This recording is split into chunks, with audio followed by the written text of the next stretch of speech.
What's going on, guys? We are back here with some more, not Final Fantasy content. I was about to say Final Fantasy. It is Edge of Eternities. And the Edge of Eternities, we are almost there. It is upon us. The release date, I believe, is the first week of August.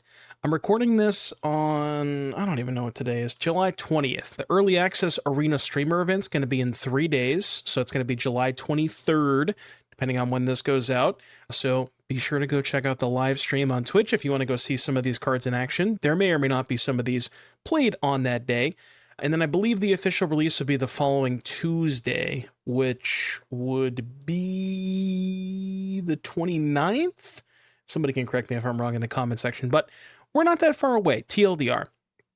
And as we usually do when the set comes out, I have gathered together 20 cards from Edge of Eternities that I want to discuss with you today. It's about an even mix, about half that I think are pretty likely to see play, and then half that are maybe a bit more of a stretch. I will say, before we get started in today's video, I was having a hard time coming up with like the last 5 cards. So I do think the set is significantly lower power level than some sets that were previously used to. Stuff like Final Fantasy had VV, Tarkir Dragonstorm had Quarry Steel Cutter, Aether Drift had Stock Up, and then you had Bloomburrow and Duskmourn, both of which were absolute bangers. So it's gonna be really hard to live up to those sets, but Edge of Eternities, maybe we'll do like a little bit of a retrospective, maybe a month after, and see if maybe it's a little more powerful than we initially thought. So let's go ahead and start with some cards that I think are very likely to see play. And I will mention most of these are not necessarily in any particular order, except for the top 5. So those would be the last 5 that we go over. The first card that I want to discuss in today's video is Archenemy's Charm. So as you can see on your screen, triple black mana for an instant. This is sort of finishing the cycle of charms. They had Archmage's Charm, Archdruid's Charm. Archmage's was in Modern Horizons. Archdruid's was in Archdruid's Charm. What set was that in? I can't remember. Somebody let me know in the comments. It was a recent-ish set, but that was the green one, and here we have the black one. And I believe we don't have the red or the white one yet, so maybe those are on the way. This is triple black mana for an instant. You can exile a creature or planeswalker, or return 1 or 2 creatures or planeswalkers from your graveyard to your hand, or put 2 +1/+1 counters on a creature you control and it gains lifelink until end of turn. So this is like, I guess you could call this a baby Gix's command, where you only get one mode, but you do have a lot of the options that you had for Gix's command previously. And what I really like about this card is that it's an instant. So the 2 +1/+1 counter lifelink can actually be used as a combat trick, which is something that Gix's command couldn't do before because it was only sorcery speed. Exile, also huge on this card because being able to exile Enduring Curiosity and Enduring Innocence, those are going to be huge players post-rotation. So we're losing Cut Down, we're losing Go for the Throat, but I think there's going to be some room for Archenemy's Charm in maybe the more black-heavy decks that are more focused on demons, closer to mono-black, maybe with a barely light splash. You're probably not going to be able to play this in Dimir midrange just because of the mana constraints, but it's something you want to keep in the back of your mind. Next up, we have Beyond the Quiet. This one is very, very simple. 3 white, sorcery, exile all creatures and spacecraft. Now, I'm sure that a lot of you watching this video might be excited to hear that Sunfall is finally rotating, but we have, I guess you could call this Sunfall at Home or the Wish.com Sunfall, which is for all intents and purposes mostly the same, except you don't get the giant incubator token off of this creature, or off of the sweeper, I guess, as it were.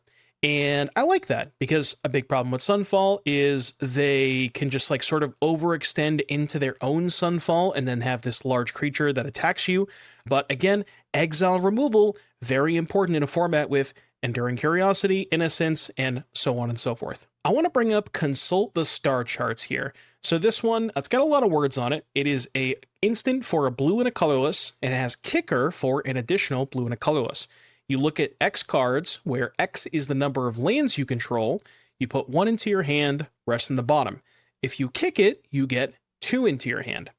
So this card is very good. It's awesome. It has a lot of flexibility. On turn 2, you basically can just play a 2-mana instant speed sleight of hand, which, not great, but, if you need to hit your land drops or if you're desperate to cast a cantrip, that's a nice buyout clause to have. On turn 4, you can pay 4 mana, 2 and 2 mana, and then 2 to kick it, look at the top 4, have 2 into your hand, push the rest in the bottom.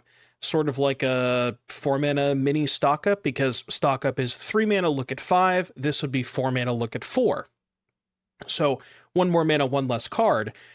But if you draw it later in the game, this is where it gets really cool. So, if you have it in your hand and you just want to dig for a very specific card, you can even hold it. You don't have to cast it on turn 4. And then once you get to turn 7, if you're desperate for a Wrath, you can pay 2 mana, look at the top 7 cards of your library. Presumably you're going to find a Wrath, and then you have the 5 mana left over to cast the Wrath. So there's a ton of flexibility on this card. I don't actually know if it's better than Stock Up, because Stock Up being more mana efficient, it's always going to look at 5 cards even on turn 3. But for control decks that are playing more at instant speed, this is a very good tool to have access to. Lightstall Inquisitor is the next card that I want to bring to your attention. This is a 2/1 for a single white mana Angel Wizard with Vigilance, and when this creature enters, each opponent exiles a card from their hand and may play that card for as long as it remained exiled. And then spells cast this way cost an additional 1 more mana, and lands played this way enter the battlefield tapped. Savannah Lions Eat Your Heart Out. This is a 1 mana 2/1 with all upside. Vigilance on your 1 toughness creature, maybe not super relevant. But the ETB, that's where it's at. So this is weird because early on, this card is maybe not as good as you would think, because if you're on the play and you're playing against a deck that has tap lands, say Restless Lands or Surveil Lands, your opponent can just exile their land that was going to come into play tapped anyways, play that as their first land, and move about their business. So this card is actually, if you're just playing it face up, it's a little bit better in the mid game, like turn 3, turn 4, when your opponent has less options to be able to exile cards from. So they kind of have to choose, without the knowledge of their top card, do they want their 4th or 5th land to come into play tapped? Do they want their 4 or 5 mana spell to wait an extra turn? And that's where this card absolutely shines. If they say it's your 3rd turn, you play it, they have, say, like a 3rd untapped land and a stock up, and they were planning on casting stock up next turn, well, now maybe they can't do that. Or now, if they stock up into a Wrath on turn 4, now their 4th land comes into play tap. So there's just a lot of flexibility when you play it in the mid game. And I think this is pretty good in the Pixie shell, where you can bounce this with Nurturing Pixie, Sun Pearl Kirin, and so on and so forth. So be on the lookout for this card. I think it's got a lot of potential, just maybe doesn't quite have the right home yet. And they are really juicing up the sweepers in this set. 0 Point Ballad is X and a black, sorcery. Destroy all creatures with toughness X or less. You lose X life. If X is 6 or more, return a creature put into a graveyard this way onto the battlefield under your control. So I think a lot of the time, this is going to be one of those early infest type sweepers. Think Glistening Deluge, Choking Miasma, Malicious Eclipse, which we do still have Eclipse legal and standard after rotation. We're losing the other 2. But the really important point about 0 Point Ballad is it says destroy all creatures with toughness X or less. So when you pair this in a more aggressive black deck with something like Cecil Dark Knight, the Cecil, say you do 0 Point Ballad for 2, right? The Cecil stays in play because it has 3 toughness, all of their X2s or less die, and then the Cecil can actually still get in there this turn, whereas with something like Malicious Eclipse, it would have negative -2 power that turn, so it wouldn't be able to attack. And the life loss from Ballad lets you flip Cecil even faster. So I think maybe this is more relegated to being a sideboard card, but I think a very potent one at that. Annul's back. Very simple card here. I'm trying to remember when the original printing was. I think it was Urza Saga? Let me know in the comments. Single blue mana, instant, counter target artifact or enchantment spell. Very simple, very effective, an incredibly powerful sideboard card. When this is good in the right matchup, this is 1 mana counter spell.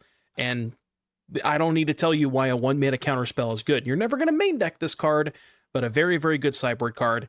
Definitely will be in a lot of blue sideboards. Next card I want to talk about here is Honor. So this is, again, another very simple card. Single white mana sorcery, put a counter on target creature, draw a card. So ever since the removal of Heartfire Hero, and to be honest with you, if Heartfire Hero was still legal, this card would be completely cracked in half. But the red decks really have fallen out of favor. Now, once we get a little bit deeper into this list, we're going to talk about Sacred Foundry and the Shocklands, but Sacred Foundry is a card that is appearing in Edge of Eternities. So the Boros mana is going to be fine because you still have Inspiring Vantage and now you're getting a Shockland. And I think this pairs pretty well with both Flowerfoot Swordmaster and Emberheart Challenger. And it's honestly not even that bad with Manifold Mouse either, because you get the permanent counter to then keep giving Double Strike over and over again. So I don't necessarily know if this is exactly what the Boros Mice deck was missing, more, effective copies of like Might of the Meek or things like that. But I think this card does have potential to slot into that deck, and it is going to be very good if the Boros Mice deck does exist after Edge of Eternity. So again, another one to just kind of keep in the back of your mind and be on the lookout for if you're interested in playing Mice. Shout out to all my Pauper lovers out there. Cryogen Relic, 2 mana artifact.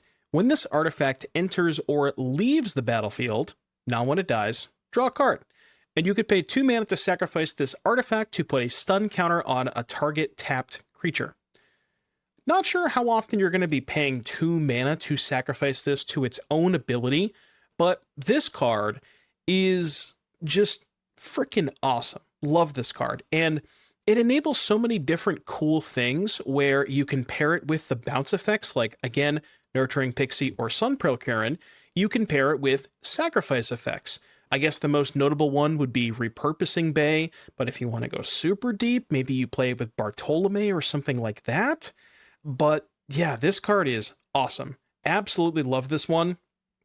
I think this one will probably see the most play in the, like I said, the Repurposing Bay decks. So be on the lookout for it there, where when you comes into play, you draw a card, you sack it to Repurposing Bay, you draw another card, and then you just go get your synthesizer and kind of go from there. So expect to see this one show up a decent amount in kind of those more synthesizer-based Repurposing Bay decks. Now we're getting into some cards that maybe I'm reaching a little bit on some of these, but just hear me out, okay? This is my hear me out.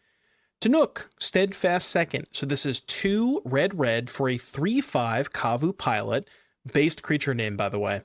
Other creatures you control have haste, that's blanket all of your other creatures, and artifact cards and red creatures in your hand have warp 2 and a red. So warp is a new mechanic where you can cast it on the cheap. When you warp it, you put it into play, and then begin at the end step, you kind of exile it, and then you can play it for its full mana cost in a later turn. So warp is kind of a weird mechanic, and I was having a hard time finding some warp cards that were pretty good. There's some that are like really, really close, but I don't think are quite powerful enough. The reason I like this card is because just giving your stuff haste is a good ability, right? Just being able to like curve this into something like a Dragonhawk. This card also very easily sets up OTKs with the Overlord of the Boiler Bilges, because your Overlord triggers when it enters, and then it also has haste the turn you warp it. So ETB, deal 4, attack, deal 4, plus you are attacking with a 5/5. So there's some pretty cool setups you can do with this card. It is a 4-mana 3/5 that you have to untap with, but again, this is the Hear Me Out section, so hear me out. Servondum, Sunstar Exemplar is our next card here. This is white and a black for a 2/2 Vigilance and Menace. Whenever another creature you control dies or is put into exile, so it counts warp as well, put a +1/+1 counter on Servondum and you gain a life. And whenever Servondum dies or is put into exile while its power is 4 or greater, destroy up to 1 target non-land permanent. So every time something of yours dies, it gets bigger, and then if it dies when its power is 4 or greater, you blow something up. That seems pretty good on a 2/2 Vigilance Menace. The fact that this it's hard to block and blocks pretty well once it has a couple of counters on it, seems pretty powerful. And your opponent has to it's awkward to get into combat with, Because if you can, say you have an instant speed way to like sacrifice one of your creatures or trigger the +1/+1 counters in combat, combat could go so horribly wrong for them. If they try to block this thing, you get it to 4 power, it trades in combat, and then you kill something else. So I think this card, if the Black-White Aristocrats sacrifice deck with like Sephiroth and Voice of Victory, if that deck is good, it's going to have 4 copies of this card, I think very, very clearly. And I think this might be a step in the right direction towards making the archetype very, very powerful. This one's a bit of a weird one here. So Mel Striders Resolve is a single green aura, enchant creature you control. When this aura enters, enchanted creature fights up to 1 creature an opponent controls, and then the enchanted creature gets +0/+2 and can't be blocked by more than 1 creature. A lot of words to just say 1 green mana fight, right? Have your creature fight theirs. But you get a little bit of a bonus too, because your creature gets 2 additional toughness and a little bit of unblockability. So this card is very interesting to me because not only is it slightly better than some of the 1 mana fight options that we have, something like Hard Hitting Question, because boosting toughness is very important when you're setting up a fight, because if both creatures are 2/2s, then normally those creatures would trade when they fight, but if your creature has 2 additional toughness, yours would survive. The really important thing about this card is you can search it with Bright Glass Gearhulk. Now, as I've talked about before, the Shocklands situation is maybe a bit dire for Celestia gamers, so you may have to wait God knows how long until Temple Garden comes out to put this into your Gearhulk decks, or to play Gearhulk, period, but I do think this is a really good tool to have in the arsenal for those Bright Glass Gearhulk decks. And if there's a deck that has Sir Vondam in it, it's probably also going to have Timeline Color. This is a black for a 2/2 haste, and it says you can cast this card from your graveyard using its warp ability, and it warps for a black and you pay 2 life. So basically, when it dies, so you have your 2 mana 2/2 haste, and then when it dies, you can pay a black mana to cast it from your graveyard. And what's really important about this is that's not a once per turn. So if you have a sacrifice outlet, something like a Bartolome, or perhaps a card we're going to talk about in just a second, then you can actually just continuously cast this for its warp cost from your graveyard, assuming you have enough life to pay, which, if you have stuff like Sephiroth and Vengeful Bloodwitch in play, you're gaining a life every time you're going through this cycle. So Sack Outlet Color Sephiroth allows you to basically just pay 5 life to flip a Sephiroth, which feels pretty awesome. So I think that if there is a good sacrifice deck, it likely will contain some number of copies of this. You're probably not going to want to play all 4, but I think you do want to have access to it just for that recurability. And hey, I told you we talk about sacrifice outlets. Umbral Caller Zealot. 2 mana for a 3/2 black and a colorless creature human cleric. Sacrifice another creature artifact. Surveil 1. So this is extremely important for the sacrifice decks. Before, the only good sacrifice outlet that we had was Bartolome, and Bartolome restricts you to being an Orzhov deck, or I guess Mardu or Abzan, something like that, but you have to be playing with black and white mana. Zealot allows you to do it when you can pair it with a different second color than just white. You can be Rakdos, you can be Golgari. Now, to be fair, as we talked about with Sir Vondam, you're probably going to want to be Orzhov anyways, but people have been trying with Rakdos sacrifice decks, and this could pair very nicely in those decks. The other important thing about Zealot is that a lot of these decks pair very well with Raise the Past, because Raise the Past can return all CMC 2 or less from your graveyard to the battlefield. But they didn't really have a way to fill their graveyard before, and now we have Zealot, which happens to be a 2 mana sacrifice outlet that also fills your graveyard. So maybe a little bit of something in that space. Again, would probably have to be Orzhov, but I think this card is, again, we'll see a ton of play in those sacrifice decks, assuming they're good. Hymn of the Faller is the next card up on my list here. This card is a black and a colorless for a sorcery. You surveil 1, then you draw a card and lose a life. Or, if a non-land permanent left the battlefield this turn or a spell was warped this turn, you draw an additional card. So basically, if you have a way to consistently trigger Void, this is 2 mana, Surveil 1, draw 2, lose a life. Which seems pretty powerful, very similar to something like a Night's Whisper, which was extremely popular way back. And I'm dating myself, but that card used to be good in Standard, I promise you. And we haven't really seen a black card that is just 2 mana, draw 2, lose life, really ever since Sign in Blood. I can't really, I mean, we have Dark Confidant, but it doesn't give you the cards up front. It's a little bit different.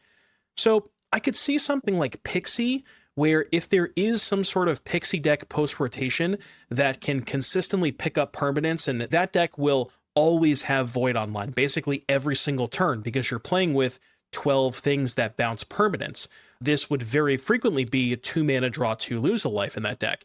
And that deck does kind of need some additional card advantage. So something to consider for maybe those Pixie gamers out there who maybe are a little bit disappointed ever since Hopeless Nightmare and Town got banned, but maybe this can be the juice that the Pixie decks need. And the last one I'm going to talk about before we get into our top 5 is Rust Harvester.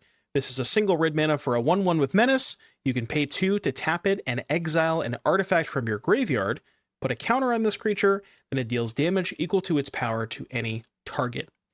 This one reads somewhat powerful. The reason I hesitate a little bit on this is because I don't really know what the red artifact deck looks like. Because this is a single red mana, and you sort of do, I'm not going to say you need to play it on turn 1, but you're incentivized to, because you kind of want to try to activate it on turn 3. So you want to play it in the first couple of turns, meaning you're going to need a lot of red sources. And the artifact decks now are mostly just blue-white, with sometimes barely touching red for the Fire Crystal, but they're not even really casting that card. So maybe there's like a blue-red synthesizer repurposing bait deck where you play this and you play like Chainsaw and Legion Extruder, more red artifacts. Maybe you go up to Lotus, what was it? Radiant Lotus and Boomobile. Maybe there's something in that space, but again, then if you're blue-red, then you're not playing United Battlefront, and that card is crazy good, so probably not a lot of reason to not be playing United Battlefront, excuse me. But again, I think this card reads powerful and is just another one of those cool things to think about. And now, getting into the top 5. The first 2 on this list, they're a bit of a stretch, okay? These are my called shots for the set, and I've known to be wrong a couple of times on called shots, but as a content creator, we got to make a couple of called shots. The first one that I have for you at number 5 is Sunset Sabotur. This is a black and a colorless for a 4/1 with Menace. It has Ward, discard a card. So if they want to target it, they have to discard an additional card. And whenever this creature attacks, put a +1/+1 counter on target creature opponent controls. It's a bit of a weird line of text, where every time you attack with this, you buff their creature. The thing is, first of all, you might say to yourself, well, this card dies to a lot of different removal spells. Torch the Tower, trying to think, there's new removal spell, we'll talk about in a second. There's a lot of 1 mana, there's some burst lightning and things like that, so a lot of 1 mana kill spells that kill this. But if they're using a 1 mana kill spell, they have to discard a card, so you're getting a 2-for-1 just on the house out of it. The other cool thing about this is Menace, where if your opponent doesn't want to kill it, they likely have to set up some sort of double block, because it's going to kill them pretty quickly. 4 power with Menace. But again, because it has such a low mana cost and a high power, most of the time if they double block it, guess what? You're also getting a 2-for-1. So it's going to be hard to set up a profitable double block on this thing, even with the counters that you're giving them early enough, to the point where maybe they just have to take 8 damage before they can set up some sort of profitable block on it. So I like this card. I don't exactly know where it goes into some sort of aggressively slanted black deck, where maybe you're like aggressive Golgari with Cecil and this crew's World Wagon, which is kind of cool. So I like this card. Maybe you even pair it with Innkeeper's Talent to keep making it bigger. So again, like this one in a more aggressively slanted black deck, and be on the lookout for this one. Don't sleep on it. Probably my favorite card in the entire set, but I couldn't put it at number 1 because I'm trying to be realistic, okay? But I had to put this one in the top 5. This is Diadrine Synthesis Amalgam. X, green and a white, for a 0/1, trample. Diadrine enters with a number of +1/+1 counters on equal to the amount of mana spent to cast it. A lot of people read this card and they probably assumed, which is what I initially thought, it's green and a white and X, so 3 mana for a 1/2, 4 mana for a 2/3. That's not correct. 2 mana for a 2/3, 3 mana for a 3/4, 4 mana for a 4/5. All those stats, pretty good. Oh wait, there's more. Whenever you attack, you may remove a counter from each of 2 creatures you control, not targeting. If you do, draw a card and create a 2/2 colorless robot artifact token. So there's a lot to like about this. Again, in terms of just raw stats, 2 mana for a 2/3, 3 mana for a 3/4, 4 mana for a 4/5, all with trample, not the most embarrassing. People have played, obviously Shieldred has additional abilities, Sentinel of the Nameless City, so the stats are not that bad. The other cool thing is you can pair this with there's a lot of like cards in green/white that kind of already synergize with counters. You have Zac Fair, you have Bristly Bill, you have Saz's Chocobo, which you can actually go turn 1 Chocobo, turn 2 land, counter on Chocobo, Diadrine, attack with your Chocobo, and guess what? You have 2 creatures with counters on them. You can immediately activate the Diadrine on turn 2. So, lot to like about this. The big problem, and as a Celestia lover, and I would love to hear your thoughts on this. Celestia lovers watching the video, sound off in the comments. No Temple Garden really hurts. We're losing Razor Virgin Brushland. We're not getting Temple Garden. So I don't know how long you have to wait to play this card, but when we do get Temple Garden, trust me, I'll be playing a lot of this one. All right, we've made it all the way to the top 3. And if you are still watching the video, I'm about a little over 33 minutes record time. So I'm going to try to wrap this one up. Comment section, let me know down below, what do you think are going to be the top 3? Okay, let's go ahead and start off with number 3. It is Seam Rip. 1 mana, enchantment. When this enchantment enters, exile target non-land permanent and opponent controls with mana value 2 or less until this enchantment leaves the battlefield. I have been begging for Portable Hole in Standard for God knows how long, and we finally got it. Maybe a little bit too late after Corey Stillcutter already got banned, but nonetheless, it's here, and this is awesome. We're losing a very key white removal spell in Laydown Arms, and I think this does a pretty reasonable job at replacing that. The one issue is you can't kill 3-drops with it. So stuff like Vivi, Preacher of the Schism, those are the 2 that really come to mind in terms of is it in Dimir. This can't touch those, but it can hit everything else below the curve, and it also importantly hits Cauldron and Profs. So I think this card's going to see a ton of play. That's not really a hot take. This is one of the best removal spells in Standard, probably, post-rotation. And it also happens to work very well with number 2 on our list. Okay, I want to preface this by saying, in the post-rotation video, I kept lamenting about the fact that we wouldn't have temporary lockdown, and they went ahead and spoiled Pinnacle Starcage 2 days after I recorded the video, so I guess we got lockdown back? So Pinnacle Starcage is white, and a colorless for an artifact. When it enters, you exile all artifacts and creatures with mana value 2 or less until this artifact leaves the battlefield. Very similar to Lockdown, although importantly, it doesn't hit enchantments. And honestly, that's a benefit if you want to play a deck with Seam Rip in it. You can actually play Seam Rip, kill their early thing, and then Pinnacle Starcage to sweep everything else up, and your Seam Rip isn't even dead. And on top of all of that, for some reason, they just had to make Lockdown better, where you can pay 8 mana to make a bunch of 2/2s, which is kind of funny. And importantly, the text is such that you actually put the cards underneath it in the graveyard, and then you sack the Starcage. So they don't even get the stuff back. Yeah, this card is fantastic. I was a little scared about not having Lockdown, but this is good enough. Again, there's a couple of things that it's not going to hit. Most notably, Prophecytic Memory is, I think, a really big one. Storm Chaser's Talent, another pretty big one.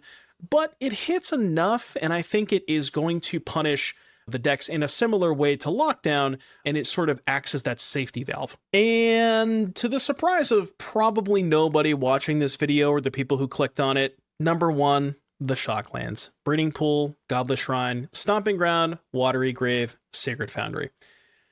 What else can I say? These are some of the best dual lands ever printed. Like, these are basically, I think, past alpha dual lands, which were the very, very first 2-color lands ever printed.